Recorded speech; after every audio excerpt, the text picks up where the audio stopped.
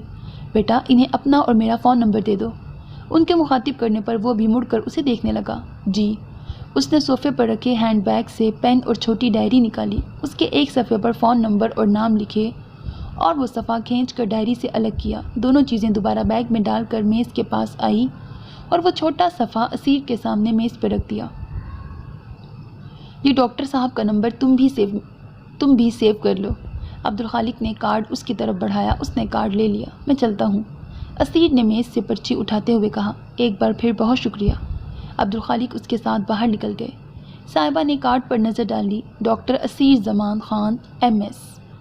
نیچے 2 mobile phone number درج تھے۔ اس نے کارڈ پلٹا، کہیں ہسپتال کا نام اور فون نمبر نہیں لکھا تھا۔ آج صبح سے ہی ہاجرہ کا مزاج بگڑا ہوا تھا۔ اب بھی اس کا دیا ناشتہ انہوں نے پھینک دیا۔ شکر تھا کہ سارا غصہ بنا آواز کے نکل رہا تھا۔ ہاجرہ، عبدالخالق کو بھی غصہ آ گیا۔ بچی دن رات تمہاری خدمت میں خوار ہوتی ہے، کچھ تو مروت کیا کرو، اس کی بھی ماں ہو تم۔ ابو، اس نے ان کے قریب آ کر شانے پہ ہاتھ رکھا۔ پلیز، اس نے آنکھوں ہی آنکھوں میں خاموش رہنے کی التجا کی۔ عبدالخالق کے لیے اسے یوں دیکھنا بھی ایک عذاب تھا۔ بیوی کی دیوانگی اور بیٹی پر اس کا عتاب، یہ دوہری اذیت 20 برسوں کی تھی۔ وہ فرش پر گرے اور ٹوٹے برتن اٹھا کر چلی گئی۔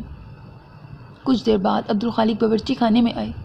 کچھ کھانے کو دے دو بیٹا، دوائیاں دینی ہیں۔ اس نے دودھ کا گلاس اور ایک سیب کاٹ کر پلیٹ انہیں تھمائی۔ دونوں جانتے تھے اب وہ اس کی پکائی ہوئی کوئی چیز نہیں کھائیں گی۔ ایسے وقت میں وہ بلا کی ضدی ہو جاتی تھی۔ انہیں دوائیاں دینے کے بعد وہ ان کے سو جانے کی تسلی کر کے ہی گھر سے باہر نکلے۔ وہ کھانا بنا کر فارغ ہوئی تو نورن خالہ آ گئی۔ وہ انہیں تاکید کرتی نہانے چلی گئی۔ 5-7 منٹ بھی نہیں ہوئے تھے کہ نورن خالہ نے دھڑ دھڑ دروازہ بجانا شروع کیا۔ صاحبہ بی بی جلدی باہر آئیں، بڑی مالکن باہر چلی گئی ہیں۔ وہ جیسے تیسے باہر نکلی۔ کیسے باہر چلی گئیں؟ دروازہ تو بند تھا۔ میں کچرا باہر گلی کے کوڑے دان میں پھینکنے گئی تھی، دروازہ کھلا ہی تھا۔ واپس مڑ کر دیکھا تو وہ گلی میں اتنی دور چلی گئی تھی۔ میں نے آواز دی تو مڑ کے دیکھا اور تیزی سے آگے بڑھ گئی۔ اس بار الجھن اور فکر کے ساتھ کہیں یہ اطمینان بھی تھا کہ وہ ہسپتال ہی گئی ہوں گی۔ نورن خالہ کو صفائی کرتا چھوڑ اور دروازہ مقفل کر کے چابی پڑوس میں دینے کا کہہ کر وہ سیدھی ہسپتال پہنچی۔ ڈاکٹر اسیر تو سرجری میں ہے۔ اس کے استفسار پر استقبالیہ والی لڑکی نے انٹرکام پر بات کرنے کے بعد کہا، آپ ویٹ کریں، کافی دیر ہو گئی ہے، کسی بھی وقت باہر آتے ہوں گے۔ کچھ دن پہلے جو لیڈی ان سے ملنے آئی تھی، کیا وہ آج بھی آئی ہیں؟ ڈونٹ نو میم۔ اس نے لا علمی کا اظہار کیا۔ میں ڈاکٹر اسیر کے کیبن کے باہر ویٹ کرتی ہوں۔ وہ اسے کہہ کر اندر کی طرف بڑھ گئی۔ اسے امید تھی ہاجرہ کیبن کے باہر ہی ہوں گی، مگر وہاں پہنچ کر اسے مایوسی ہوئی۔ دروازہ کھول کر اندر جھانکا مگر وہاں بھی کوئی نہیں تھا۔ وہیں انتظار کرنے کی بجائے اس نے سارا فلور دیکھ ڈالا۔ زیادہ تر ماہرین ڈاکٹر کی OPD کا وقت تھا، اس لیے ہر کیبن کے باہر مریضوں کی بھیڑ تھی، لیکن ہاجرہ کہیں نہیں تھی۔ دوسرے سرے کے آخری کیبن سے وہ واپسی کے لیے مڑی، تبھی سامنے لفٹ کا دروازہ کھلا۔ اسیر بہت فاصلے پر مگر سامنے تھا۔ اسے دیکھتے ہی اپنے کولیگ سے کچھ کہتا وہ لمبے ڈگ بھرتا اس کے پاس آیا۔ امی پھر گھر پر نہیں ہے۔ اس کے قریب آتے ہی اس نے کہا، یہاں بھی سب جگہ دیکھ لیا، کہیں نہیں ہے۔ میرے کیبن میں سارا فلور دیکھ لیا ہے، کہیں نہیں ہے۔ وہ بیگ سے فون نکال کر عبدالخالق کو کال کرنے لگی تھی۔ کتنا وقت ہوا ہے؟ شاید 40-45 منٹ۔ آپ کیبن میں ویٹ کریں، میں دیکھتا ہوں، وہ اسے کہہ کر تیزی سے چلا گیا۔ فون پر بات کرتے ہوئے وہ اس کے کیبن میں آئی۔ اسیر خالی دروازے کا CCTV فوٹیج دیکھ کر واپس آیا تو وہ چھوٹی سی جگہ میں ٹہل رہی تھی۔ وہ یہاں نہیں آئیں، پھر کہاں گئیں؟ اس کا چہرہ اس بری طرح متغیر ہوا کہ اسیر کو لگا وہ گش کھا کر گر جائے گی۔ آپ بیٹھ جائیں۔ نہیں، وہ باہر جانے لگی تھی۔ میں بھی چلتا ہوں۔ اس نے ڈیسک کے اس طرف جا کر میز سے گاڑی کی چابی اٹھائی۔ اس نے سنا یا نہیں وہ سمجھ نہیں پایا کیونکہ وہ باہر نکل گئی تھی۔ چینج کرنے کا وقت نہیں تھا۔ وہ اپنے کولیگ کو فون کرتے ہوئے اس کے پیچھے تھا۔ پلیز میرے ساتھ آئیں۔ داخلی دروازے سے نکل کر پارکنگ کی سمت جاتے ہوئے اس نے صاحبہ سے کہا، ہو سکتا ہے وہ کچھ دیر میں یہاں پہنچیں۔ صاحبہ کو خیال آیا، میں نے کہہ دیا ہے، ہمیں فوراً اطلاع مل جائے گی۔ پھر 3 گھنٹے گزر گئے مگر کوئی اطلاع ملی نہ ہاجرہ ملی۔ گھر کے آس پاس دیکھا، رکشہ سٹینڈ پر جا کر تلاش کیا، ہسپتال کے راستے میں ڈھونڈا مگر کوئی نتیجہ نہیں نکلا۔ تایا جان کے گھر بھی سب کو خبر ہو گئی تھی، وہ اور ارباب بھی آ گئے۔ عبدالخالق نے اقبال چودھری کو بھی فون کر کے بلا لیا تھا اور ان کے مشورے پر اب پولیس اسٹیشن جانے اور ان کی تصویر اور اعلان کی باتیں ہونے لگی تھیں۔ وہ مسلسل روئے جا رہی تھی، تبھی اسیر کے فون پر ہسپتال سے کال آئی کہ وہ وہاں ہیں۔ عبدالخالق، اقبال چودھری اور تایا جان اسیر کے ساتھ انہیں لینے ہسپتال گئے۔ وہ ان کے ساتھ بے حال سی گھر پہنچی، انہیں کھانا کھلایا، کپڑے تبدیل کرائے اور دوائیاں دیں تو وہ سو گئیں۔ ان سے پوچھنے پر کوئی تسلی بخش جواب نہیں مل رہا تھا۔ اسپتال سے ہی تفصیل کا علم ہوا۔ رکشے والا انہیں کسی اور پرائیویٹ ہسپتال میں چھوڑ آیا تھا جہاں وہ ڈاکٹر صوبان کو پوچھتی رہیں۔ وہ نہ اپنا ایڈریس بتا رہی تھی، نہ کسی کا فون نمبر، ایک ہی رٹ تھی کہ ڈاکٹر صوبان سے ملنا ہے۔ بہت دیر بعد کسی کو خیال آیا تو دیگر ہسپتال اور کلینک میں فون کر کے ڈاکٹر صوبان کا دریافت کرنے لگے اور آخر اسیر کے اسپتال سے جواب ملا کہ اس پیشنٹ کو یہاں بھیج دیں۔ جہاں انہیں دیکھ کر سکون ملا تھا، وہیں ان کی اس نئی ضد اور حرکت نے حد درجے تشویش بھی پیدا کرتی تھی۔ ارباب نے انہیں زیادہ دیر سلائے رکھنے کا مشورہ دیا۔ وہ پہلے ہی انتہائی ڈوز پر ہیں، اس سے زیادہ نہیں کیا جا سکتا، اسیر نے کہا۔ وہ کچھ اور سوچ رہا تھا۔ مجھے یہاں آئے کچھ دن ہی ہوئے ہیں اور فی الحال میرا قیام ہاسپٹل کی طرف سے دی گئی یہ کیا لکھا ہوا ہے، ٹیمر ری آکیومیڈیشن میں ہے، جو بھی ہو مجھے نہیں پتا، لیکن اچھا انگلش میں لکھا تو پڑھ لیتی، یہاں خالص اردو میں لکھا ہے اس لیے پڑھ نہیں جا رہا۔ لیکن مجھے جلد اپنے لیے رہائش کا انتظام کرنا ہے۔ اگر یہاں آس پاس کہیں کوئی کرائے کا مکان مل جائے تو میں ان سے روز ملنے آ سکتا ہوں، اس طرح وہ میری تلاش میں گھر سے باہر نہیں نکلیں گی۔ بیٹا یہ آپ کا مسئلہ نہیں ہے، آپ اتنا تردد نہ کریں، عبدالخالق نے کہا۔ تردد کیسا انکل، اور آنٹی کا یہ پرابلم میری وجہ سے ہی ہے۔ بالکل، دروازے میں کھڑی صاحبہ کے دل نے تائید کی۔ سب کی طرح آپ بھی ہاتھ جھٹک دیتے تو یہ سب نہ ہوتا، اس نے سوچا۔ باہر والا کمرہ کسی کے استعمال میں ہے؟ تایا جان نے پوچھا۔ نہیں، اگر آپ مناسب سمجھیں تو یہیں اس کمرے میں رہ سکتے ہیں۔ کیوں عبدالخالق؟ یہاں اس کا پیشہ، رتبہ، حلیہ کچھ بھی تو اس متوسط طبقے کے گلی محلے میں رہنے لائق نہ تھا۔ کوئی مسئلہ ہے؟ تایا جان نے پوچھا۔ مسئلہ انہیں ہوگا، یہ عام سا کمرہ، اور مجھے یہاں رہنے میں کوئی مسئلہ نہیں انکل، مجھے کہیں تو رہنا ہے اور میرا زیادہ وقت ہاسپٹل میں گزرتا ہے، صرف ایک دن آف ہوتا ہے، اس نے مسکراتے ہوئے کہا تھا۔ وہ یہاں رہنے پر تیار تھا۔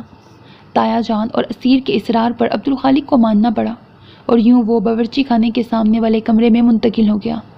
نورن خالہ سے وہ اس کی صفائی کرواتی رہتی تھی اور فوراً ریٹرن بیٹے اور شہری بیٹی کا سوچ کر عبدالخالق نے پہلے ہی اس کمرے کو ان کی ضروریات کے مطابق کر رکھا تھا۔ حاجرہ کی خوشی کی انتہا نہیں تھی۔ یوں تو وہ زیادہ تر دواؤں کے زیر اثر ہوتی تھیں، کم ہی بات کرتی تھیں، پھر بھی بیٹے کی موجودگی نے ان پر اچھا اثر ڈالا تھا۔ جس رات وہ دیر سے آتا، اس کی اگلی صبح ناشتہ حاجرہ کے ساتھ کرتا تھا۔ دوپہر کا کھانا اس نے کبھی گھر پر نہیں کھایا، کبھی کبھی رات کے کھانے پر وہ چاروں میز پر ہوتے تھے۔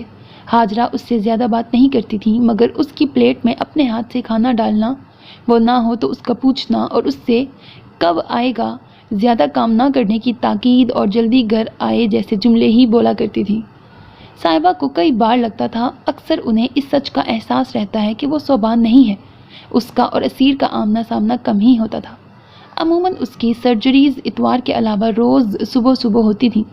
او پی ڈی کے اوقات ہفتے میں 2 دن ہی تھے، کبھی وہ شام میں گھر آ جاتا تو کبھی دیر رات کو۔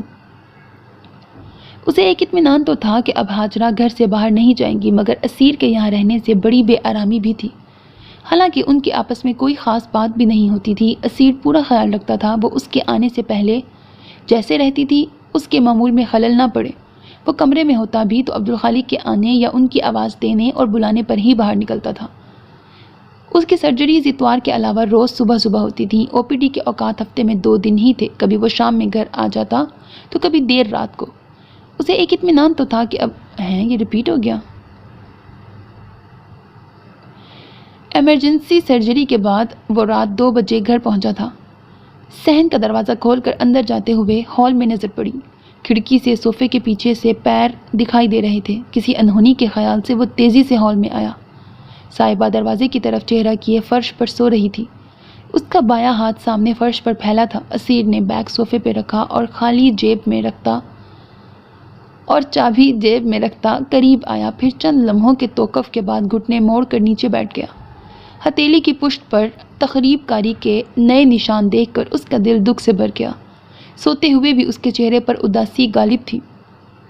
جانے یہ اس کا معمول تھا یا آج ہی وہ یہاں سو گئی تھی؟ کچھ دیر اسے جگائے یا نہیں کی کشمکش کے بعد وہ کھڑا ہو گیا۔ اس کی گہری نیند کو توڑنا کسی صورت درست نہیں تھا۔ لائٹ بند کر کے نائٹ بلب لگانے اور اسے چادر اڑانے کا خیال بھی اس نے رد کر دیا۔ اپنے کمرے کا آرام چھوڑ کر اس طرح یہاں وہ جانے کس جذبے کی تسکین کے لیے آئی تھی۔ جو بھی تھا اسے لگا اس راز میں کوئی اور بھی شریک ہو چکا ہے، یہ بات اسے اچھی نہیں لگے گی۔ وہ سب کچھ یوں ہی چھوڑ کر کمرے میں چلا گیا۔ اسے جو سوال پریشان کرتا تھا اگلے دن اس نے عبدالخالق سے اس کا جواب پوچھ ہی لیا، جو عین اس کے اندازے کے مطابق تھا۔ وہ رات کو گھر آیا تو دروازے پر ہی ہاجرہ کی تیز آواز سنائی دی، آپ اس سے کہہ دیں شکل نہ دکھایا کرے مجھے۔ کھانے کے بعد وہ ان کی دواؤں کا ڈبہ لے کر آئی تو وہ اچانک بگڑ گئی تھیں۔ تم ابھی چلو اندر۔ وہ انہیں اٹھانے کی کوشش کر رہے تھے۔ آپ جانتے ہیں نا یہی تھی وہ، پھر کیوں اسے گھر میں رکھا ہے؟ وہ اٹھنے کو تیار نہیں تھی۔ ہاجرہ کمرے میں چلو، دیکھو دوائی کا وقت نکلا جا رہا ہے، پہلے آپ اسے کہیں یہ یہاں سے جائے۔ عبدالخالق نے بے بسی سے بیٹی کو دیکھا۔ جان سے پیاری بیٹی کے لیے اتنی بے بسی انہیں بہت شرمندہ کرتی تھی۔ وہ آنسو پیتی سست قدم سے دروازے کی سمت جانے لگی۔ ہاجرہ اٹھ گئی، وہ اسے لیے کمرے میں چلے گئے۔ دروازے سے باہر نکلتے ہی وہ اسے دیکھ کر ٹھٹک گئی۔ تنہا ذلیل ہونا زیادہ آسان ہے، اس نے سوچا۔ اسیر کچھ کہتا اس سے پہلے ہی وہ واپس دروازے سے اندر چلی گئی۔ ہال اب خالی تھا، وہ بھی اپنے کمرے میں چلا گیا۔ عبدالخالق فجر پڑھ کے آنے کے بعد پھر سو جاتے تھے۔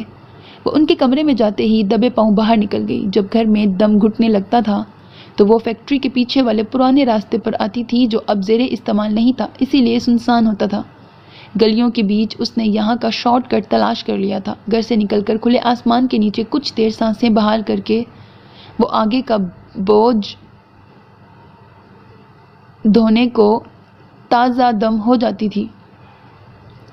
اس کے کچھ دیر بعد جاگنگ کے لیے باہر نکلے اسیر نے اسے پیچھے سے پہچان لیا تھا۔ اتنی صبح کہاں؟ اسے گزشتہ رات کا واقعہ یاد آیا۔ وہ دبے قدموں سے اس کے پیچھے ہو لیا۔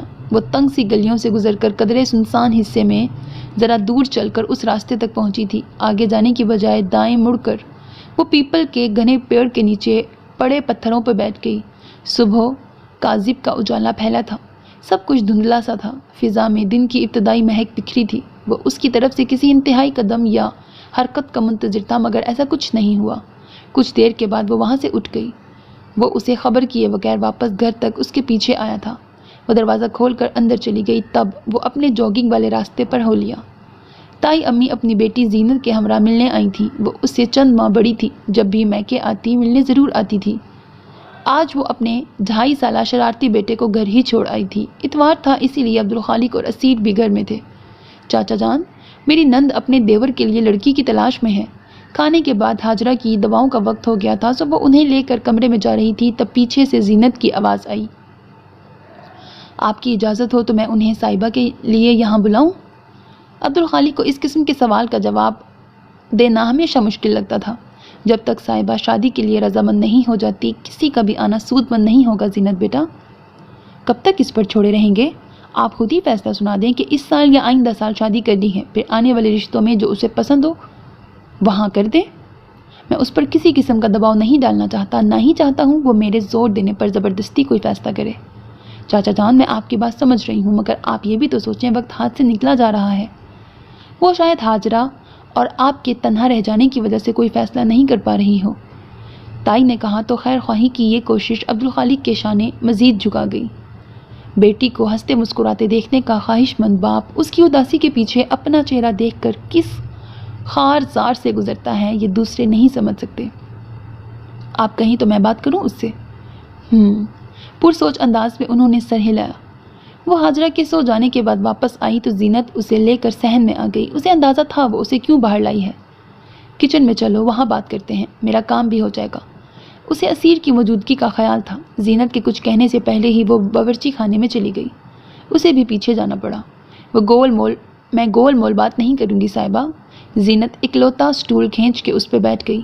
تم کچھ مہینے ہی چھوٹی ہو مجھ سے، اور ساری کزنز میں تم ہی بچی ہو۔ شادی کے لیے چاچا جان تمہاری رضامندی کے لیے رکے ہیں، تو بتاؤ تم کیوں اب تک نہ کر رہی ہو؟ وہ اس کے سمت پشت کیے بیٹھی تھی۔ کچھ بھی چھپا نہیں ہے تم سے، امی کی حالت سامنے ہے، ابو ظاہر نہیں کرتے مگر وہ جسمانی، جذباتی اور ذہنی طور پر بہت کمزور ہو گئے ہیں، ایسے میں انہیں کیسے چھوڑ دوں؟ چھوڑنے کا کون کہہ رہا ہے؟ چاچا جان اور چاچی جان نعمان بھائی یا لائبہ باجی کے پاس کراچی چلے جائیں گے؟ وہ یہ گھر اور شہر کبھی نہیں چھوڑیں گے۔ وہ جانتی تھی وہ دونوں یہ گھر کبھی نہیں چھوڑیں گے کہ کسی دن صوبان لوٹا تو اسے یہ در کھلا ملنا چاہیے۔ حالات کے ساتھ سب کو سمجھوتا کرنا پڑتا ہے، میں نے بھی وہی کیا ہے زینت، اسی لیے تم میری شادی پر زور نہ دو۔ اس نے پلٹ کر مضبوط لہجے میں کہا، صاحبہ تم کب تک اس واقعے کو دل سے لگائے بیٹھی رہو گی؟ سب آگے بڑھ گئے ہیں، تم بھی سب بھول کر آگے بڑھو۔ لائبہ باجی اور نعمان بھائی نے کیسے اپنی زندگی سنوار لی، تم بھی کرو۔ تم بچی تھیں اس وقت، نہ سمجھ نہ دان، وہ سب انجانے میں ہوا تھا۔ یہ الزام لوگوں کو تسلی لگتا تھا اور وہ چاہتے تھے کہ ان کی تسلیاں اسے سکون دیں، وہ یہ سن کر آگے بڑھ جائے، مگر ہر بار ان کے الفاظ اس کی اذیت میں اضافہ ہی کرتے تھے۔ جیسے اس وقت زینت کے جملے کٹ کٹ کر کے اس کے ٹانکے ادھیڑ گئے تھے۔ اس نے اداس مسکراہٹ کے ساتھ رخ موڑ لیا۔ اس نے چائے چڑھائی، تب تک زینت اس کی خاموشی کو بات اثر کر رہی ہے والی چپ سمجھ کر مزید سمجھاتی رہی، اور اس کی باتیں صاحبہ کے ناخنوں کا کام انجام دیتی رہیں۔ وہ خالی کپ ٹرے میں رکھ رہی تھی، تب تائی نے ہال کے دروازے سے گھبرائی سی آواز لگائی، زینت، معیز سیڑھیوں سے گر گیا ہے۔ زینت جملہ ادھورا چھوڑ کر باہر بھاگی۔ فون پر بات کرتے ہی وہ دونوں فوراً گھر جانے تیار ہو گئیں۔ ارباب بھائی اسے قریبی کلینک لے جا رہے تھے۔ میں بھی چلتا ہوں۔ عبدالخالق کو گھبرائی پریشان دو خواتین کو تنہا بھیجنا مناسب نہیں لگا۔ ان کے جانے کے بعد وہ واپس باورچی خانے میں آئی۔ وہ چولہا بند کرنا بھول گئی تھی اور اب پک پک کر چائے نصف رہ گئی تھی۔ زینت کے جملے اب بھی اس کے آس پاس گونج رہے تھے۔ وہ سلیب کے کنارے پر ہاتھ رکھے کھول کھول کر رنگت بدل چکی چائے پر نظر جمائے کھڑی تھی۔ کمرے سے باہر نکل رہا اسیر ٹھٹک کر دروازے میں ہی رک گیا۔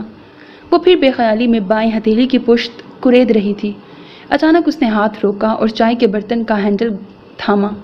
اسیر کا دل چاہا آواز دے کر اسے متوجہ کرے، مگر وہ کچھ کرتا اس سے پہلے ہی وہ ساس پین کا ہینڈل اٹھا کر سنک کی طرف بڑھی، اور اس کا اگلا عمل ذہن میں آتے ہی اسیر پلک جھپکتے ہی باورچی خانے میں آ کر چیخا، اسٹاپ! مگر دیر ہو چکی تھی۔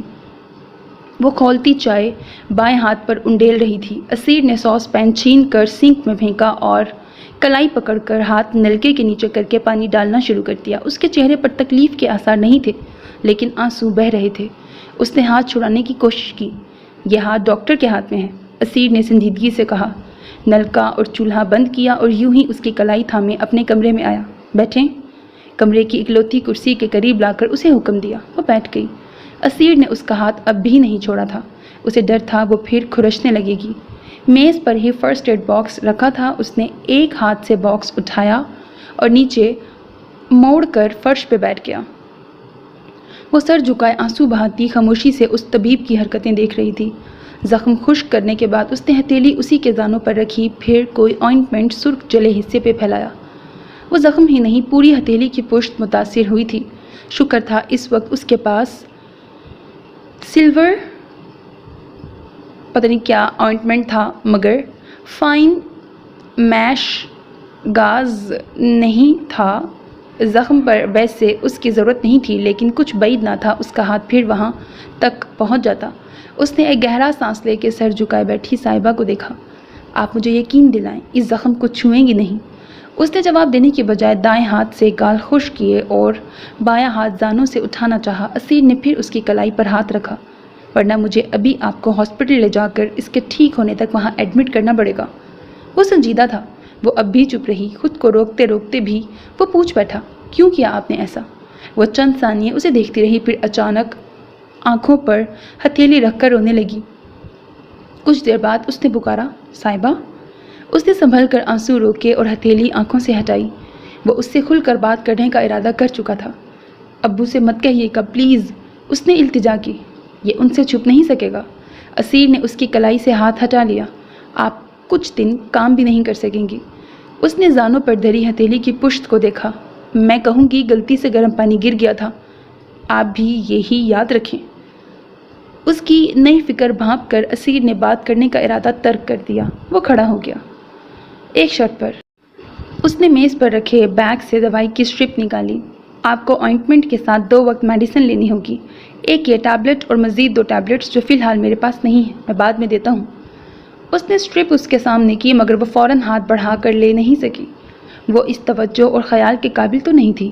درد اور تکلیف میں تخفیف کبھی اس کا مقصد نہیں رہا تھا، یہ تو اسے زندہ ہونے کا احساس دلاتے تھے، سزا جاری رہنے کا احساس۔ پھر میں انکل سے سچ کہہ دیتا ہوں۔ اس نے ہاتھ پیچھے کیا۔ نہیں، صاحبہ نے ہاتھ بڑھا کر اس کے ہاتھ سے اسٹرپ لے لی۔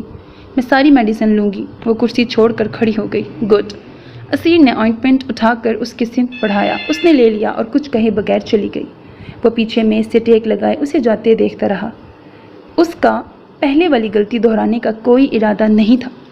عبدالخالق 2-2.5 گھنٹے بعد واپس آئے۔ موئس کو سر میں 2 ٹانکے لگے تھے۔ اسے ایک ہاتھ سے کام کرتے دیکھ کر انہوں نے پوچھا اور اس نے طے شدہ جھوٹی وجہ بیان کر دی۔ کچھ لگایا اس پر؟ جی، ڈاکٹر صاحب نے دوائی اور آئنٹمنٹ دیا ہے۔ رات کھانے کی میز پر اس نے قصداً بقیہ دوائیاں عبدالخالق کے سامنے اسے دیں۔ تینوں ٹیبلٹس 2 ٹائم لینی ہیں اور آئنٹمنٹ 4-5 بار لگائیں۔ اسے گیلا کریں، نہ اس ہاتھ سے کوئی کام کریں۔ دھیان سے کام کیا کرو، حاجرہ نے کہا۔ آپ نورن کو فون کر دیں، اس کا ہاتھ ٹھیک ہوتا ہے تب تک وہ کھانا بھی بنا دے گی۔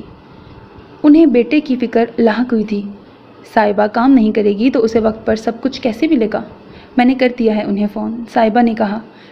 توجہ سے کام کیا کرو۔ جی۔ اس کے لیے یہی خوشی کی بات تھی کہ اسیر کی آمد کے بعد سے وہ اس سے کبھی کبھار ایسے معمول کے انداز میں بات کر لیا کرتی تھی۔ نورن خالہ اسیر کے کمرے کی صفائی کے بعد ہر 2 دن میں مشین میں اس کے کپڑے دھو دیا کرتیں اور وہی اس کے کمرے میں رکھ بھی آتی تھیں۔ روز کی طرح نورن خالہ بقیہ دھلے کپڑے تار سے اتار کر صوفے پہ ڈھیر کر گئی تھیں۔ سپہر کو کپڑے طے کرتے ہوئے ان میں اسے اسیر کے کمرے کے 2 تولیے بھی ملے۔ نورن خالہ یہ بھول گئیں۔ اس نے کھڑکی سے اس کے کمرے کے کھلے دروازے کی سمت دیکھا۔ وہ کچھ دیر پہلے ہی آیا تھا۔ ہو سکتا ہے انہیں اس وقت ان کی ضرورت ہو۔ وہ 2 تولیے لیے اس کے دروازے تک آئی۔ وہ پلنگ پر بیٹھا فون پر کسی سے انگریزی میں بات کر رہا تھا، جوتے بھی نہیں اتارے تھے۔ مجھے آپ ہی نے بتایا تھا، مبارک ہو۔ وہ دروازے میں ہی رک گئی۔ وہ دوسری طرف کی سن کر بہت نرمی سے جواب دے رہا تھا۔ نہیں۔ وہ ہلکے سے ہنسا۔ کارڈ کے بنا بھی شادی میں شریک ہو سکتا ہوں۔ ویسے کہاں جا رہی ہیں شادی کے بعد؟ بہت دور جا رہی ہیں۔ اگر مصروفیت نے اجازت دی تو ضرور شریک ہوں گا۔ نہیں، ایسی بات نہیں۔ میرے مینٹور محسن ڈاکٹر ربانی نے کہا تھا یہاں جنرل سرجن کی اشد ضرورت ہے۔ کچھ مہینے کی بات ہے۔ میں ناراض نہیں صبرینہ، میں چاہتا ہوں آپ، میں اور ہم سب ماضی بھول کر خوش رہیں۔ کچھ تعلقات کی عمر بہت مختصر ہوتی ہے، یہ بھی ایسا ہی تعلق تھا۔ میں واقعی خوش ہوں کہ آپ نے شادی کا فیصلہ کیا۔ بہت دعائیں اور نیک تمنائیں۔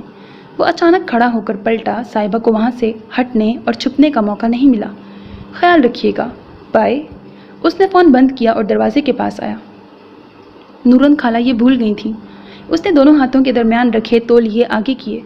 آپ کا ہاتھ کیسا ہے اب؟ اس کی بائیں ہتھیلی اوپر کی۔ اسیر نے تولیے لے لیے۔ ٹھیک ہے۔ میڈیسن پابندی سے لے رہی ہیں؟ کل بھول گئی تھی۔ اس نے جھوٹ نہیں بولا۔ میں سخت قسم کا ڈاکٹر نہیں اور آپ بہت لاپرواہ پیشنٹ۔ کیسے مینیج ہوگا ٹریٹمنٹ؟ یہ اچھا ہو گیا ہے۔ اس نے ہتھیلی دوپٹے میں چھپائی۔ یہ ڈاکٹر طے کرتا ہے، پیشنٹ نہیں۔ وہ پہلی بار نروس لگ رہی تھی۔ دکھائیں، اس نے حکم دیا۔ صاحبہ نے ذرا سے تعارض کے بعد ہاتھ آگے کیا۔ بے ترتیب اور ناہموار کناروں والا 2-2.5 انچ کا وہ دائرہ نما سا حصہ اس کے صاف گندمی رنگ سے زیادہ گہرا تھا۔ ہتھیلی کی پشت کا یہ حصہ ناخن سے بار بار کھرچنے، کریدنے اور خون رسنے والے زخم کو ہمیشہ ہرا رکھنے کی ساری کوششوں کا کامیاب ثبوت تھا، جس پر گرم چائے نے مزید ستم ڈھایا تھا۔ آبلے نہیں بنے تھے مگر زخم ابھی بھی مکمل خشک نہیں ہوا تھا۔ یہ ابھی ٹھیک نہیں ہوا ہے۔ اس نے ہاتھ نیچے کر لیا۔ میں میڈیسن کا وقت یاد دلانے آپ کو کال کروں یا آپ صبح شام میرے سامنے میڈیسن لیں گی؟ وہ سر اونچا کر کے اسے دیکھنے لگی۔ یہ سب اتنا ضروری کب سے ہو گیا تھا؟ پھر اسے یاد آیا، اس نے کہا تھا یہ ہاتھ ڈاکٹر کے ہاتھ میں ہے، میں خود ہی وقت پر لے لوں گی۔ اسے اس یقین دہانی پر یقین نہیں آیا تھا مگر اس نے مزید کچھ نہیں کہا۔ اوکے۔ وہ پلٹ کر ہال میں آ گئی۔ صبرینہ، اس نے دل میں دہرایا، خوبصورت نام ہے۔ صبح ہال میں آئی تو وہ میز پر اخبار پھیلائے بیٹھا تھا۔ اس نے کافی کا مگ میز پہ رکھا۔ Thank you. اس نے اخبار ایک طرف کر کے مگ اٹھا لیا۔ وہ جانے لگی تھی کہ اس نے پکارا، صاحبہ۔ وہ انگلیاں مروڑتی اسے دیکھنے لگی۔ بیٹھیں۔ وہ جھجکتے ہوئے اس کے سامنے والی کرسی پہ بیٹھ گئی۔ باقی باتوں کے لیے میں آپ سے گزارش ہی کر سکتا ہوں، مگر ایز اے ڈاکٹر اس ہاتھ کے لیے آپ کو حکم دینے کا اختیار رکھتا ہوں۔ اس نے ہاتھ پھر دوپٹے کے اندر کر لیا۔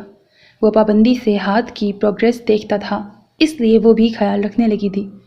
اب یہ ٹھیک ہے، جب تک یہ ڈارک سپاٹ باقی ہاتھ جیسا نہیں ہو جاتا اسے ٹھیک نہیں کہا جا سکتا۔ وہ جو کہہ رہا تھا وہ ناممکن تھا۔ ڈاکٹرز کو وعدہ لے کر ٹریٹمنٹ کی اجازت ہوتی تو میں آپ سے وعدہ لے لیتا۔ وہ سر جھکا گئی۔ یہ میڈیسن اور آئنٹمنٹ سے نہیں، آپ کی قوت ارادی سے ہی مٹ سکتا ہے، اور مجھے اپنی قوت ارادی پر بھروسہ نہیں۔ وہ اسے ایک ناکام مشقت سے باز رکھنا چاہ رہی تھی۔ پھر آپ وعدہ کر لیں۔ وہ کچھ دیر خاموش رہی، پھر آہستہ سے کہا، میں کوشش کروں گی۔ گڈ۔ وہ اٹھ کر جانے لگی تھی کہ اسیر نے کہا، آپ کافی اچھی بناتی ہیں۔ اس بالکل نئی بات پر وہ اسے دیکھنے لگی۔ وہ مسکرا رہا تھا، اور اس دل فریب مسکراہٹ میں کوئی نئی بات تھی۔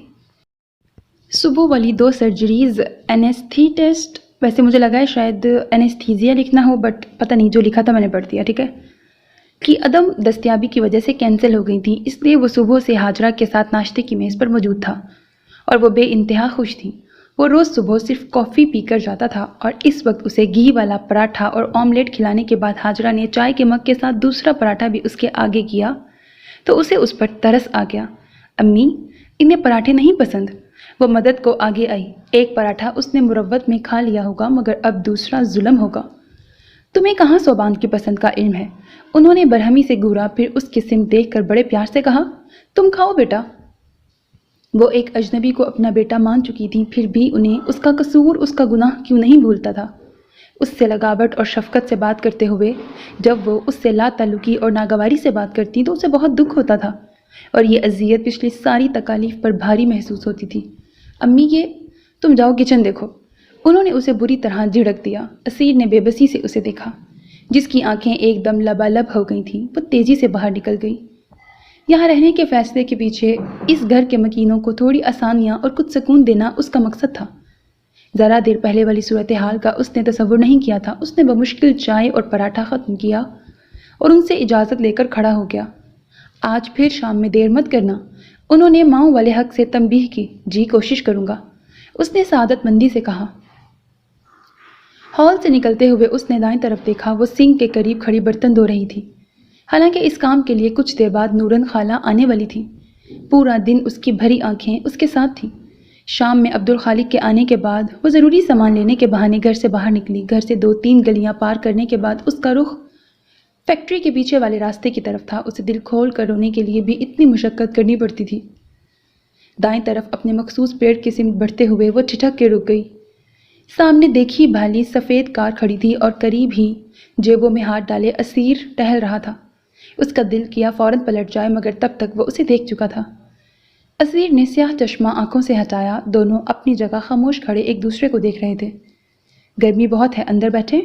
فاصلہ زیادہ تھا۔ بالآخر اسیر نے اونچی آواز میں کہا اور اگلا دروازہ کھولا۔ یہ اتفاق نہیں تھا۔ وہ کس ارادے سے آیا تھا؟ صاحبہ سوچتے ہوئے آگے آئی اور اگلی نشست پر بیٹھ گئی۔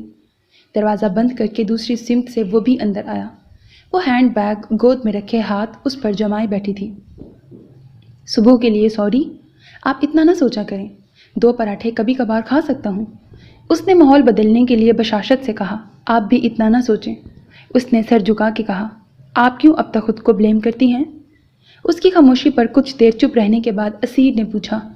سب کی طرح اس نے اس میں تمہاری کوئی غلطی نہیں جیسی تسلی سے ابتدا نہیں کی تھی۔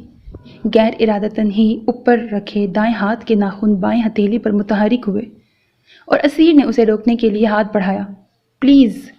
اس کے ہاتھ کے قریب پہنچ کر اس نے اپنا ہاتھ روکا۔ صاحبہ نے دونوں ہاتھ دوپٹے کے اندر کر لیے۔ اسے سخت جواب دے کر وہاں سے چلے جانے کا خیال آیا۔ اس کی ان کے گھریلو معاملات میں دخل اندازی اور دلچسپی کی وجہ پوچھنے کا دل کیا۔ وہ اسے اس کے حال پر کیوں نہیں چھوڑ دیتا؟ سوال ابھرا، غصہ آنے لگا، کوفت نے گھیرا، جھنجھلاہٹ سوار ہوئی۔ سوچ کے ساتھ ساتھ بدلتے تاثرات کے ساتھ وہ اسے یک ٹک دیکھ رہی تھی۔ صاحبہ؟ اسیر نے دھیرے سے پکار کر اس کی محویت توڑنی چاہی، اور وہ ایک دم رونے لگی۔ گھر سے یہاں پہنچنے تک وہ ان کو بہلاتی آ رہی تھی کہ اپنے مقام پر پہنچ کر بہنا، اور یہ ان کے قابو ہونے کا ہی مقام تھا۔ اوہو، اور یہ ان کے بے قابو ہونے کا ہی مقام تھا۔ کیوں خود کو بلیم نہ کروں؟ میں نے اس کا ہاتھ چھوڑا تھا، میری نہیں تو کس کی غلطی ہے؟ اس نے نہیں کہا تھا، میں لے گئی تھی اسے وہاں، میری ذمہ داری تھا۔ وہ اس بھیڑ میں نے تنہا چھوڑا تھا اسے، اور آپ پوچھ رہے ہیں کیوں خود کو بلیم کرتی ہوں؟ کیوں نہ کروں؟ میرا نہیں تو کس کا قصور ہے؟ وہ روتے ہوئے کہہ رہی تھی، کسی کا نہیں، کسی کی غلطی نہیں تھی، کسی کا قصور نہیں ہے۔ یہ ہاتھ میں نے کھینچا تھا۔ اس نے اپنا ہاتھ سامنے کیا۔ اس نے نہیں چھڑایا تھا۔ مجھے اس کے ساتھ سے زیادہ اپنی سہیلیوں کی پرواہ تھی۔ مجھے اس کی فکر کی بجائے کھانے کا لالچ تھا۔ غافل میں ہوئی تھی، امی کی جتائی بات میں بھول گئی تھی۔ آپ 6 سال کی بچی تھیں، آپ کی جگہ کوئی بھی ہوتا تو شاید یہی سب کرتا۔ میں بھی وہی سب کرتا جو آپ نے کیا، ہونے کو کوئی نہیں ٹال سکتا۔ صوبان اور آپ کا ساتھ اتنا ہی تھا تو کوئی اور حادثہ بھی بہانہ بن سکتا تھا۔ کوئی اور نہیں نا، وہ میں ہوں۔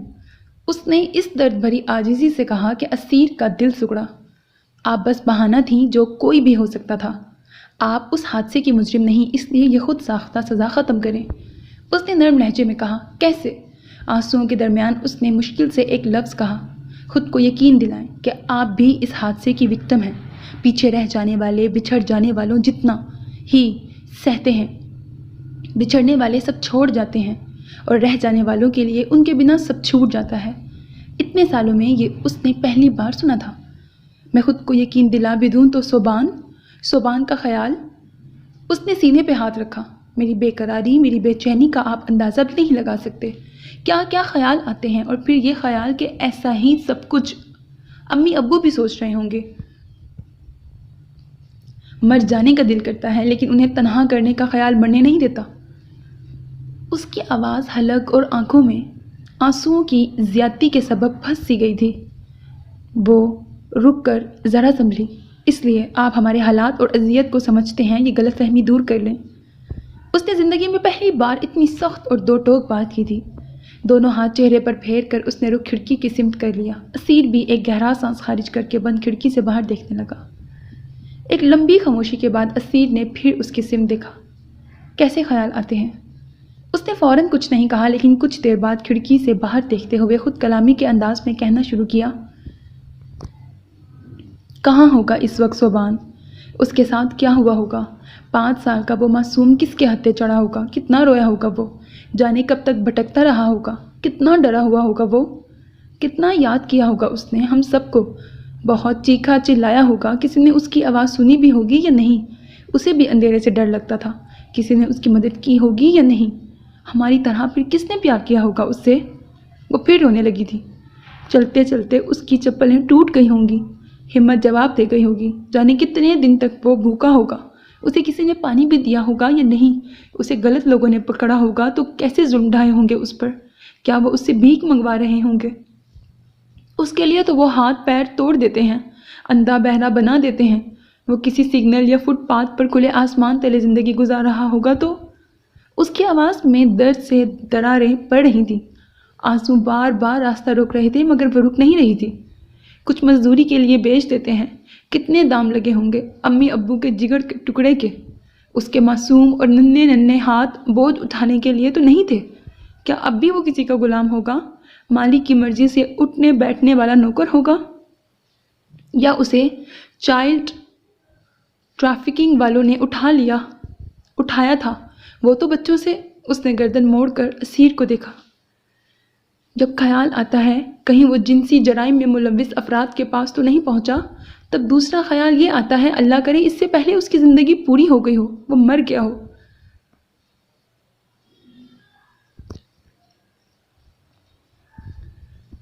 وہ زار رو رہی تھی۔ گوگل پر سرچ کرنے کی غلطی میں نے بہت پہلے کر لی تھی، اور تب سے میری سمجھ میں نہیں آتا اس کی زندگی کی دعا مانگوں یا اس کی موت کی۔ وہ سب پڑھ کر میرا دل کرتا تھا جنگلوں میں نکل جاؤں، کسی طرح ہوش و خرد سے بیگانہ ہو جاؤں، مجھے یہ سب بھول جائے، میری سوچنے سمجھنے کی صلاحیت مفلوج ہو جائے۔ جب یہ خیالات ایک بار شروع ہوتے ہیں تو پھر میرے قابو میں نہیں رہتے۔ جب یہ تواتر سے ذہن میں اترتے ہیں تو سانس بھی نہیں لی جاتی، دم گھٹتا ہے، پھر بھی موت نہیں آتی۔ یہ ایسی سزا ہے کہ تکلیف موت کے دہانے تک لے جاتی ہے، پھر کھینچ کر واپس لاتی ہے، اور پھر وہی سب نئے سرے سے شروع ہوتا ہے۔ یہ اذیت میں اکیلی نہیں جھیل رہی، میرے ابو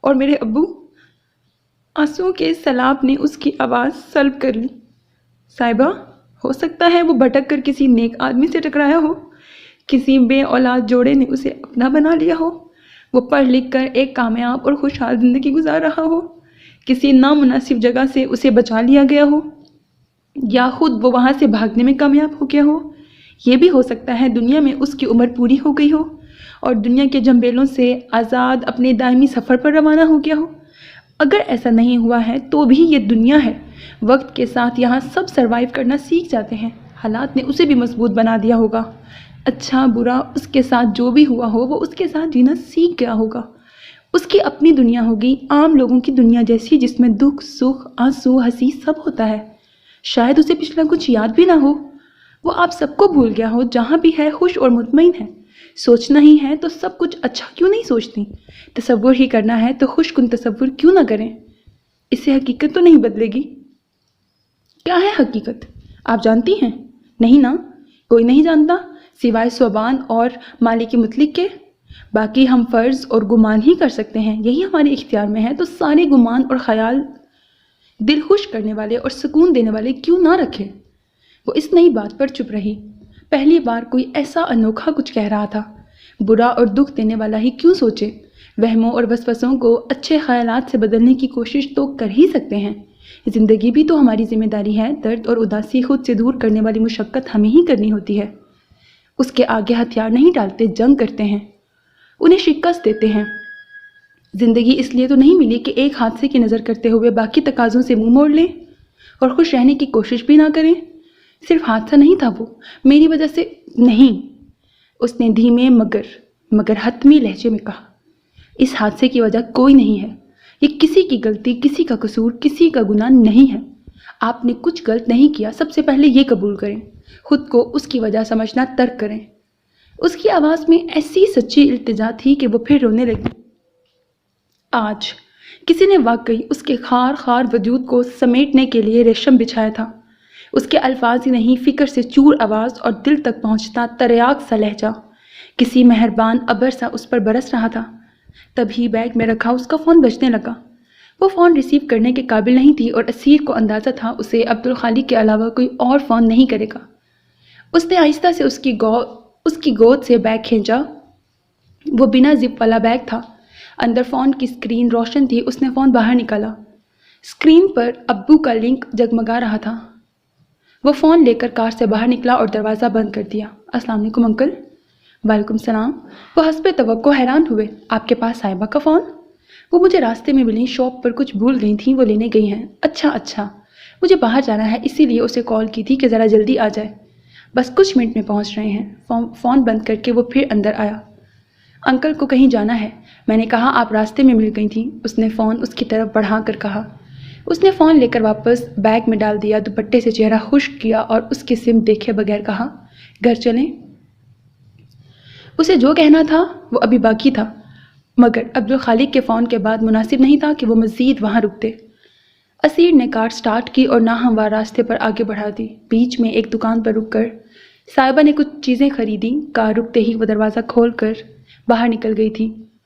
عبدالخالق کے کسی دوست کا ایکسیڈنٹ ہوا تھا، وہ اسے دیکھنے ہسپتال جا رہے تھے۔ وہ سامان باورچی خانے میں رکھنے آئی، تب تک وہ صحن سے ہی اسے کہتے باہر نکل گئے۔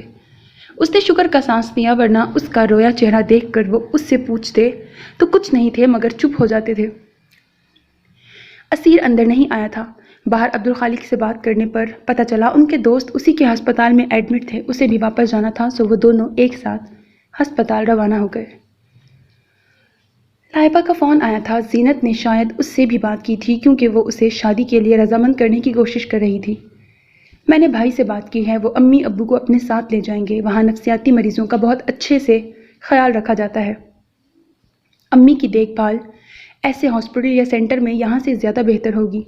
ابو اگر وہاں نہ جانا چاہیں تو وہ میرے پاس آ جائیں گے۔ تم ان کے لیے اپنی زندگی کو آگے بڑھنے سے کیوں روک رہی ہو؟ ابو کو بھی یہ اچھا کہاں لگتا ہوگا کہ تم ان کی وجہ سے انکار کرتی ہو۔ وہ زور زبردستی نہیں کرنا چاہتے، تو تم بھی تو سمجھو۔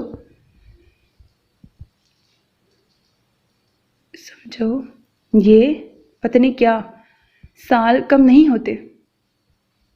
اچھا تم بھی تو سمجھو۔ 22 سال کم نہیں ہوتے، اس فیز سے باہر نکلو، زندگی میں رنگ بھرو، اسے انجوائے کرو۔ ایسا کرو، کچھ دن کے لیے میرے پاس آ جاؤ، تمہارا اس گھر سے نکلنا ضروری ہے۔ تم نے خود کو اس گھر میں قید کر رکھا ہے جہاں صرف اداسی اور مایوسی کا بسیرا ہے، اور وہاں رہ کر تمہاری سوچ بھی ایسی ہی ہو گئی ہے۔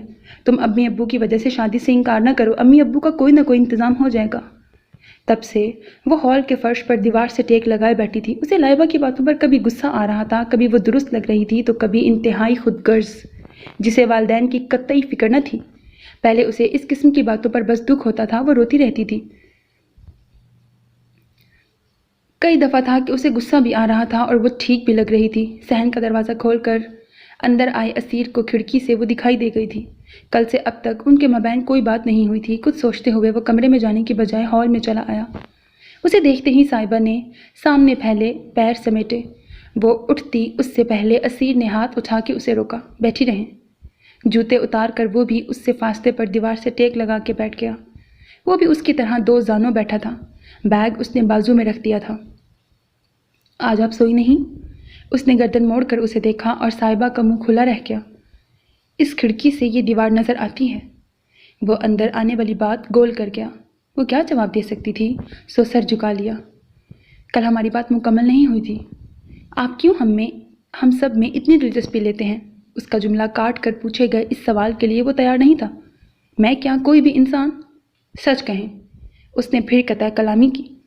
اس کے پاس 20 سالہ تجربہ تھا اور یہ واحد شخص تھا جس نے علامتوں کی ملامت اور مرمت کی بجائے نبض پر ہاتھ رکھا تھا۔ وہ دونوں کچھ پل گردن موڑے ایک دوسرے کو دیکھتے رہے، پھر اسیر نے سر سیدھا کرتے ہوئے نظر کا زاویہ بدلا۔ میں بھی ان لوگوں میں سے ہوں جو پیچھے رہ جاتے ہیں، مگر میری کہانی آپ سے بہت مختلف ہے۔ اس دن بھائی 12 گھنٹے کی ڈیوٹی کر کے آئے تھے، مگر پاپا کے پیر درد کی وجہ سے انہیں ڈرائیونگ سے روکنے کے لیے وہ خود ڈرائیو کر کے انہیں ایک ریلیٹیو کی شادی میں لے گئے۔ واپسی میں دیر ہو گئی اور پاپا کے اصرار کے باوجود انہوں نے پھر انہیں ڈرائیونگ سیٹ پر بیٹھنے نہیں دیا۔ راستے میں شاید کچھ سیکنڈ کے لیے انہیں نیند کا جھونکا آیا، اور جب موت طاق میں ہو تو پلک جھپکنے اتنا وقت بھی بہت زیادہ ہوتا ہے۔ ڈیوائڈر سے ٹکرا کر بے قابو ہوتی کار نے مما پاپا کے اس سفر کو آخری سفر بنا دیا۔ ہفتہ بھر زندگی اور موت کی جنگ جیت کر بھائی کو جب ہوش آیا تو اس نے ایک گہرا سانس آزاد کیا۔ دنیا بدل گئی تھی، ہماری ہفتہ بھر پہلے ہی اور ان کی ہفتہ بھر بعد۔ پہلے وہ بے یقین سے تھے، پھر اس حقیقت کو تسلیم کرنا پڑا۔ وہ ٹوٹ گئے، بکھر گئے، پھوٹ پھوٹ کے روئے۔ ہماری 5 افراد کی فیملی ایک دوسرے سے بہت قریب تھی۔ مصروفیت کے باوجود مما پاپا ہم تینوں کے ساتھ وقت گزارنے اور ہنسنے مسکرانے کی اہمیت سمجھتے تھے، اور اچانک وہ ہم سب سے دور ہو گئے۔ اسے محسوس ہوا غیر مرئی نقطے پر نظر جمائے اسیر اسی وقت میں کھڑا ہے۔ آپی اور میں بھائی سے چھوٹے تھے۔ ہم تینوں کے لیے یہ حادثہ اور نقصان سنبھالنا مشکل تھا، مگر وہ بڑے تھے۔ سب ان سے کہتے، تم بڑے ہو بھائی بہن، اب تمہاری ذمہ داری ہے، اب والدین کی جگہ تمہیں سنبھالنی ہے، اور جانے کیا کیا۔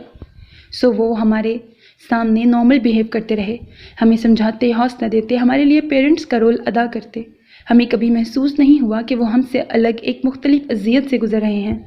ہمارے لیے وہ بہت سمجھدار انسان، قابل بھائی اور ایکسیلنٹ ڈاکٹر تھے۔ آپی کی شادی طے تھی، سو وہ وقت پر ان کی شادی کر دی، اور میں اپنے فائنل اور پی جی کی تیاری میں بے انتہا مصروف ہوتا گیا۔ ہم سب میڈیکل فیلڈ سے ہیں۔ مما پاپا بھی ڈاکٹر تھے۔ بھائی کو ہر طرح کی پروفیشنل ہیلپ کا علم تھا۔ ایسی ہیلپ ان کے دسترس میں بھی تھی، مگر وہی سوسائٹی کا دباؤ اور توقعات۔ انہیں ایک غمگسار کی ضرورت تھی جس کے آگے وہ کچھ بھی چھپائے بنا دل کھول کر رکھ سکتے، اندر کی گھٹن باہر انڈیل سکتے جو انہیں نہیں ملا۔ پریشان کرنے والی سوچوں اور اپنے بچ جانے کے گلٹ سے بچنے کے لیے وہ پرسکرپشن میڈیسن کے عادی ہوتے گئے۔ ذہن بیدار ہو تب ہی خیالات تنگ کرتے ہیں، سو انہوں نے اس کا راستہ یہ نکالا تھا کہ خالی وقت میں ذہن کو سلائے رکھتے۔ ایک رات انہی میڈیسنز کے رانگ کمبینیشن نے انہیں ابدی نیند سلا دیا۔ یہ سب ہمیں ان کے جانے کے بعد پتہ چلا۔ ان کے اصل حالات کسی حد تک ہماری کزن اور ان کی فیونسی سبرینا جانتی تھی، مگر وہ بھی اپنی انٹرنشپ میں بے انتہا بزی رہتی تھی۔ پھر بھائی نے ہمیں کچھ بھی نہ بتانے کا وعدہ لے رکھا تھا۔ اس کے سبیہ چہرے پر صاحبہ نے پہلی بار تکلیف کے آثار دیکھے۔ وقت گزر جانے کے بعد احساس ہوا کہ ہم نے اور بھائی نے بھی خود کو زیادہ ہی مضبوط سمجھ لیا تھا۔ کسی نے انہیں الزام نہیں دیا تھا، نہ کبھی قصوروار گردانا تھا۔ انہوں نے بھی ابتدائی دنوں کے علاوہ اس قسم کی بات کبھی نہیں کی تھی، لیکن اتنے بڑے حادثے میں بچ جانے اور اسی حادثے میں سب سے قریبی دو پیاروں کو کھو دینے کا بوجھ ان پر بھی تھا، اور وہ یہ تنہا سہ رہے تھے۔ ذہنی اور نفسیاتی مسائل میں پچھلے سالوں میں اتنی ہی ترقی ہوئی ہے کہ ہم ڈپریشن اور اینگزائٹی جیسی ٹرمز سننے اور سمجھنے لگے ہیں، اور ہم نے انہیں ہی کل نفسیاتی مسائل سمجھ لیا ہے۔ اس کے آگے پیچھے ہم کچھ اور دیکھتے ہیں نہ سوچتے ہیں۔ سروائیورز گلٹ بھی ایسی ہی نفسیاتی ہوتی ہے، جس میں بچ جانے والا خود کو مجرم سمجھنے لگتا ہے۔ ایک پڑھا لکھا، ہنستے مسکرانے والا قابل ڈاکٹر بھی وہی سب سوچ سکتا ہے جو ایک عام انسان۔ اسے بھی وہی سب کاش اور اگر مگر تنگ کرتے ہیں جو کسی عام انسان کو۔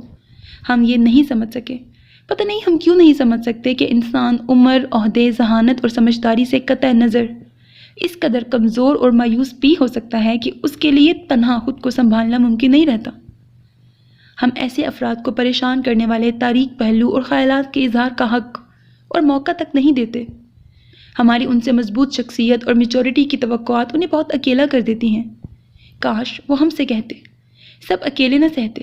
کاش ہم نے توجہ دی ہوتی، انہیں بہادر نہ سمجھا ہوتا۔ وہ خلا میں دیکھتے ہوئے کہیں کھویا سا لگ رہا تھا۔ پھر میں نے اور عاپر نے طے کیا، ہم ایک دوسرے کو تنہا نہیں کریں گے، سب دکھ بانٹیں گے، سب بتائیں گے۔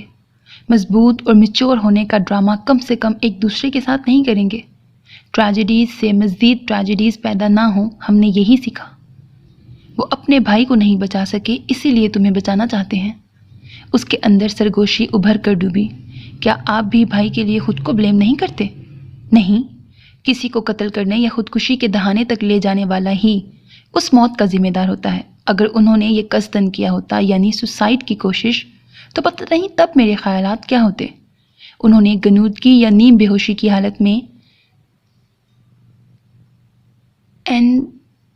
اینٹاسڈ سمجھ کر ایک ایسی میڈیسن لے لی تھی جو دیگر پین کلرز اور ٹرینکولائزرز کے ساتھ مل کر مہلک ثابت ہوئی۔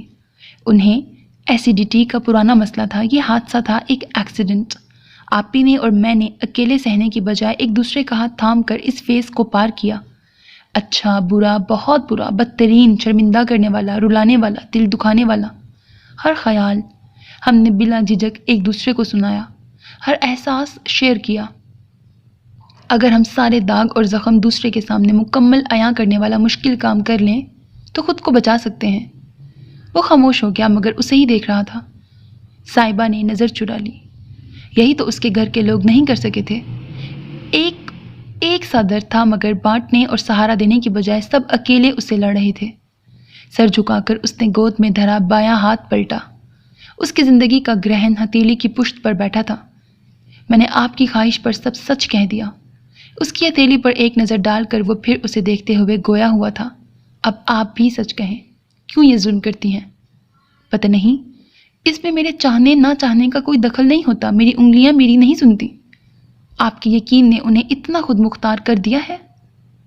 اس کے انوکھے سوال پر وہ اسے الجھ کر دیکھنے لگی۔ آپ قصوروار اور گناہ گار نہیں، یہ یقین کر لیں تو انگلیاں پھر ایسا ظلم نہیں کریں گی۔ اس نے آسان لفظوں میں وہی بات دہرائی۔ وہ پھر سر جھکا کر ہاتھ کو تکنے لگی۔ 20 سال سے آپ اپنے ساتھ زیادتی کر رہی ہیں اور دنیا کی رنگینیاں بڑی حسرت سے آپ کو تک رہی ہیں۔ آگے ایک خوبصورت راہ گزر آپ کی منتظر ہے صاحبہ۔ آپ نے یہ ہاتھ کسی کے ہاتھ میں دے کر ایک خوبصورت سفر طے کرنا ہے۔ لفظوں سے چھلکتی کسی تمنا کی آنچ تھی یا اس کی آنکھوں میں عمدہ نیا احساس؟ صاحبہ کی دھڑکنوں کی لے بدل گئی۔ اندر کی ماتمی سی مجلس میں آگے اونگتے احساسات اس نئی طرز کے ظہور پر ہڑبڑا گئے۔ کسی کی امانت جان کر اس کی حفاظت کریں۔ اسیر نے اس کے چہرے کے بدلے رنگ محسوس کیے۔ کچھ گلال سا اس کے اندر کب سے اڑ رہا تھا جو آج ادھر تک پھیل گیا تھا۔ کچھ جذبے دبے پاؤں دل میں داخل ہوتے ہیں اور آپ کو خبر اس وقت ہوتی ہے جب وہ مالک بن بیٹھتے ہیں۔ آپ کافی لیں گے؟ وہ ایک دم کھڑی ہو گئی۔ میں بناتی ہوں۔ اسیر بھی مسکراتے ہوئے بیگ اٹھا کر کھڑا ہو گیا۔ وہ کافی بنا رہی تھی، اسی دوران عبدالخالق بھی آ گئے۔ اس نے شکر ادا کیا، فی الحال اسے تنہا اس کا سامنا نہیں کرنا تھا۔